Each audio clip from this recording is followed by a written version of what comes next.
Mi nombre es Andrés Joel Méndez Rojas, estudiante de licenciatura en Ciencias Sociales, y en el video que nos ocupa hoy vamos a hablar sobre la planeación pedagógica en el área de Ciencias Sociales, introducción.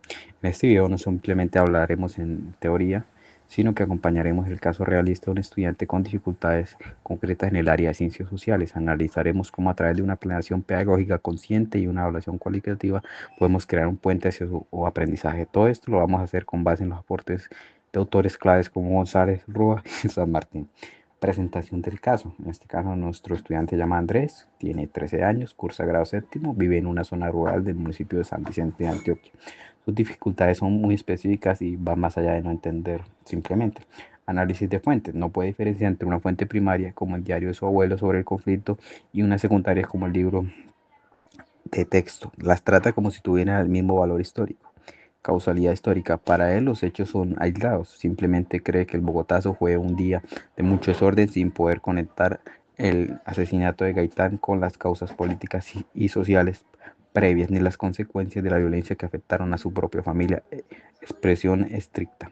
Sus respuestas son frases sueltas, por lo general, generalmente dice simplemente hubo guerra, carentes de argumentos, conexiones y vocabularios disciplinar específico como conflicto bipartidista o causas estructurales. Su fortaleza es que es muy expresivo, se apasiona cuando las clases vinculan las historias de su vereda. Importancia de la planeación pedagógica. En un caso como el de Andrés, la planeación pedagógica deja de ser un formulario y se convierte en un diagnóstico y un plan de acción. González nos recuerda que la incertidumbre es inherente al aula, pero planear nos da un marco para actuar dentro de ella. Sin planear, simplemente seguiríamos dando clases sobre el Bogotazo de la misma manera para todos y él seguiría reprobando. Con una planeación intencionada podemos prever que necesitaremos, qué materiales necesitaremos en concreto, las actividades, el andamiaje y los criterios de evaluación distintos para ayudarles a construir el conocimiento que se dificulta. Concepto de plan de aula. El plan de aula es la estrategia general donde se concreta una receta de clase detallada.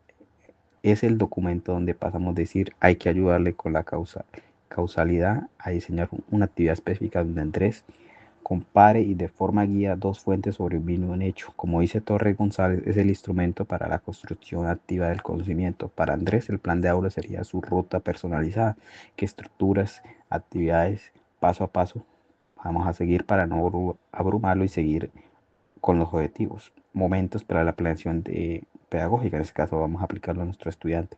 Identificación de sus necesidades, diagnóstico profundo. No basta con simplemente decir sabe poco. Bueno, vamos a buscar sus dificultades específicas como confusión de fuente primaria y secundaria, compresión lineal de la historia y la expresión escrita limitada que tiene.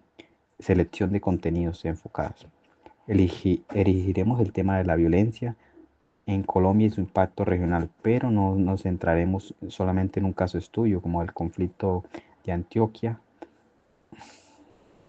Como plantea Roa, se trata de sistematizar el aprendizaje y no de clasificar un producto aislado. Adaptación al concepto de ciencias sociales. Aquí es donde el caso se vuelve real, no enseñaremos la violencia de forma genérica. Contenido local, investigaremos el cómo se vivió en el periodo de San Vicente, lo invitaremos a un adulto de mayoría de edad a contar su testimonio para comparar entre una fuente primaria y real.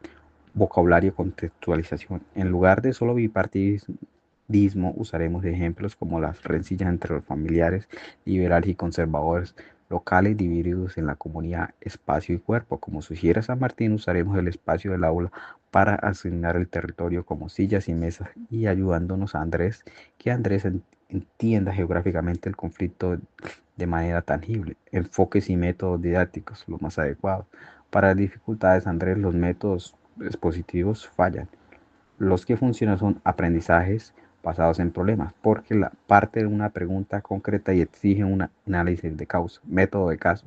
Como se reduce la escala abstracta de Colombia y se vuelve más manejable. Enfoque y competencias. Evaluaremos su competencia para analizar fuentes y organizar y argumentar oralmente para no repetir datos. Integración de una evaluación en la planeación. En la evaluación, integración de evaluación de planeación. La evaluación no fue el final. Esa rúbrica de escritura se le mostró a Andrés antes de recibir su párrafo.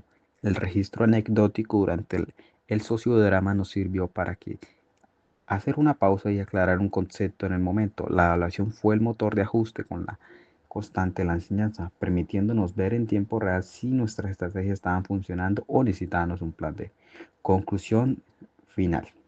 En el caso de Andrés, no es solamente que un estudiante sea flojo, él es un joven con habilidades y dificultades muy específicas que chocan en la forma tradicional de de enseñar ciencias sociales. Nuestra labor como docente es diagnosticar la precisión y esas dificultades a través de una planeación pedagógica y rigurosa y una evaluación cualitativa sensible. Diseñar el andamiaje para que nos permita acceder a un conocimiento profundo y significativo. No se trata de bajar el nivel, sino que construir un camino adecuado para él y todos los estudiantes que puedan utilizarlo. Al hacer esto, no sé, como bien señala González, nos estaríamos evitando la incertidumbre del aula, sino que estaríamos equipando para ayudarlo a navegar y para mejorar. Para modo de conclusión final, señalar pues el elefante en la habitación, que en este caso nos compete es que generalmente cuando se habla o se toca el tema del conflicto armado en las zonas rurales o apartadas del país es muy complicado porque ellos han vivido de primera mano la violencia. Es muy difícil explicarle a los estudiantes, bueno, mire, cierto que la violencia llegó, le mató a su familia, pero eso tuvo un precedente, un porqué. No simplemente fue violencia por matar. Diferente, por ejemplo, si fuera una guerra santa, por ejemplo, el conflicto de Israel con Palestina. Pero en este caso hubo consecuencias atrás que detonaron el Bogotazo.